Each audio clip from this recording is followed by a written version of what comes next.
మా అపార్ట్మెంట్స్ పెద్ద gated community, పాష్. నా కర్మగాలి ఇట్లాంటివన్నీ నాకంటే పడతాయి. అందరికంటే పడతాయేమో గానీ ప్రతిస్పందించేది లాక్కొని పీక్కొని చచ్చేది నాలాంటి వాళ్ళే కాబట్టి. కరెక్ట్‌గా నేను ఈవినింగ్ బయటికి వచ్చాను. అక్కడ దగ్గర ఉన్న షాప్‌లో ఏదో పర్చేజ్ చేసుకొని వెళ్దాం, వాకింగ్ ఉంటదని చెప్పేసని. నేను ఇలా వచ్చేటప్పుడు కారు ఆన్ చేసి ఉంది ఇంజిన్. ఓకే. ఓకే. నేను దాదాపు షాపింగ్ చేసుకొని మళ్ళీ తిరిగి వచ్చేసరికి దగ్గర దగ్గర ఒక 25, 30 మినిట్స్, హాఫ్ అన్ అవర్ పడింది. తాకట్టులో ఉన్న బంగారాన్ని విడిపించి ఆ రోజు ఆన్లైన్ రేటుకే మేము కొంటాం. Sharma gold company. అప్పటికి కార్ ఇంజిన్ ఆన్ లో ఉంది. ఇదేంటబ్బా, అరగంట పైన కార్ ఇంజిన్ ఆన్ లో ఉంది ఏంటి, డ్రైవర్లు ఏసీ వేసుకొని కూర్చున్నారా లేకపోతే ఇంతసేపు వెయిటింగ్, ఇంతసేపు ఆన్ లో ఉంది ఏంటా అని ఆ సౌండ్కి పక్కకి తిరిగి చూస్తే ఒక అబ్బాయి ఒక అమ్మాయి పక్క పక్కన కూర్చొని ఉన్నారు. కోరేళ్ళ దెంపదగా మాట్లాడుకుంటానికి కూర్చుని చచ్చారా, ఇక్కడున్నారా అనుకొని వెళ్తూ చూసేసరికి ఇక్కడున్న అమ్మాయి వెనక్కి తిరిగి చూసేసరికి నేను ఆ వెనక ఉన్న సీట్లో చూస్తే వెనక ఇద్దరు ఆడ మగ పడుకొని ఉన్నారు, హాఫ్ నెకేటెడ్గా.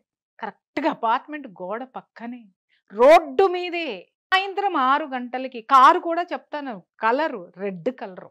అక్కడే తలుపు కొట్టేసి బయటికి లాగుదాం అనుకున్నాను కానీ ప్రపంచానికి పట్టని విషయం నాకెందుకులే అని చెప్పి, పాపం వాళ్ళ ప్రైవసీని ఎందుకు వేస్ట్ చేస్తామని జనాలు నన్ను అడిగితే నేనేం సమాధానం చెప్పాలనుకొని వాళ్ళ ప్రైవసీని వాళ్ళకి వదిలేసి సిగ్గు లేకుండా లోపలికి నడుచుకుంటూ వచ్చే తల దించుకుని. అదే దారిలో చాలామంది నడిచారు, వాళ్ళకెవరికి పట్టల, చూస్తూనే ఉన్నారు, వాళ్ళకెవరికి పట్టల. అదే దాంట్లో కరెక్ట్గా మేము నడిచే దారిలోనే సాయంత్రం అయ్యేసరికి ఆడ మగ ఒకళ్ళ వాళ్ళల్లో ఒకళ్ళు కూర్చుంటారు. ఇక్కడ దాదాపు ఒక 200 కుటుంబాలు ఉంటాయి. ఏ ఒక్క కుటుంబము అబ్జెక్ట్ చేయదు, ఊరే ఎందుకు కూర్చుంటున్నావురా, దాని ఒళ్ళో నువ్వెందుకు కూర్చుంటున్నావురా, నీ ఒళ్ళో అదెందుకు కూర్చుంటుందిరా అని అడగరు. నాలాంటిది వెళితే ఎదురుగుండా నుంచుంటా, అది ఒళ్ళో నుంచి దిగేదాకా ఏం మాట్లాడను. సమాజానికి పట్టనటువంటి విషయాలు పిల్లలకి ఎలా పడతాయమ్మా? నీతి సమాజం నీలో లేనప్పుడు సమాజంలోకి ఎలా వస్తుంది, సమాజంలో లేనప్పుడు కుటుంబంలోకి ఎలా వస్తుంది, కుటుంబంలో లేనప్పుడు పిల్లలకి ఎలా వస్తుంది? కాబట్టి చెడగొడుతున్నది మనమే, దీనికి కారణం పెద్దలం మనమే.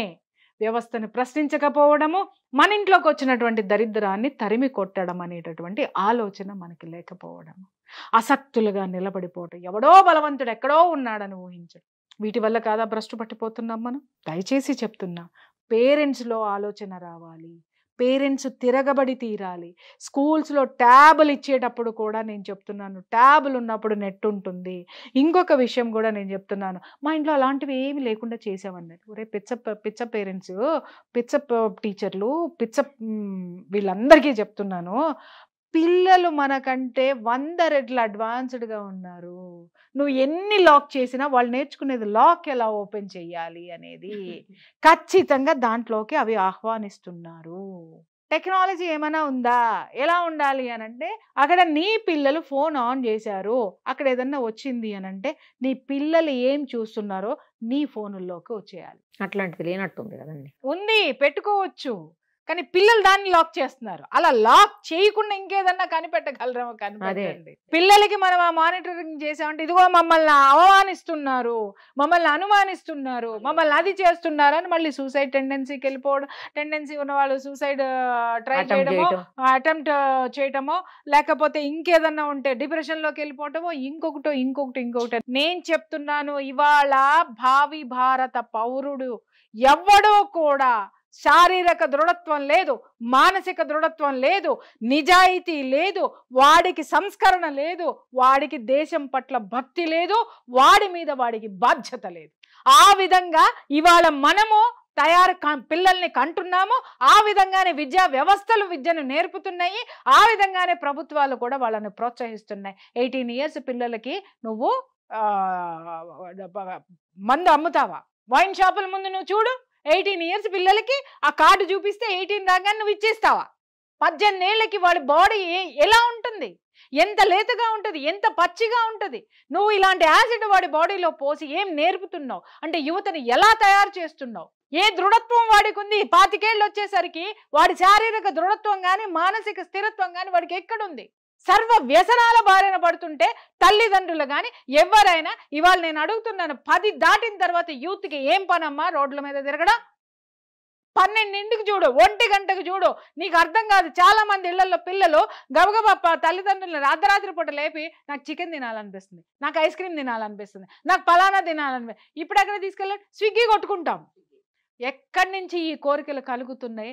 అర్ధరాత్రులు వీళ్ళు రోడ్డు మీద పడి వీళ్ళు తినే గడ్డిని తీసుకొచ్చి ఆ స్నాప్చాట్ల్లోనో లేకపోతే ఆ దరిద్రాల్లోనో పెడతారు. వీళ్ళకి నిద్ర పట్టదు కదా, అది చేతిలో పెట్టుకుని చూసుకొని నోరూరించేది. వాళ్ళు ఛాలెంజ్ చేస్తారు, వెటకారం చేస్తారు, లేకపోతే ఇంకేదన్నా చేస్తారు.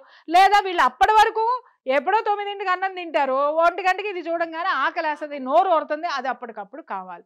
ఇలాంటి దరిద్రమైన తిండి కూడా శరీరము బుర్ర నాశనం అయిపోతుంది. మనము ఈ వ్యవస్థను అడ్డుకోకుండానే ఈ దారుణం అనేటటువంటి దాన్ని పెంచి పోషించేసాం. ఇది ఇవాళ పెద్ద విషవృక్షమై కూర్చుంది, వటవృక్షంలాగా పెరిగిపోయింది. దాన్ని నువ్వు కోకటి వేళతో పెకిలించాలి అనంటే నువ్వు చాలా శ్రమ పడాలి, చాలా ప్రయత్నాలు చేయాలి. నీలో మార్పు రావాలి, నాలో మార్పు రావాలి, మీడియా రావాలి, జనంలో రావాలి, పేరెంట్స్లో రావాలి, పిల్లల్లో రావాలి.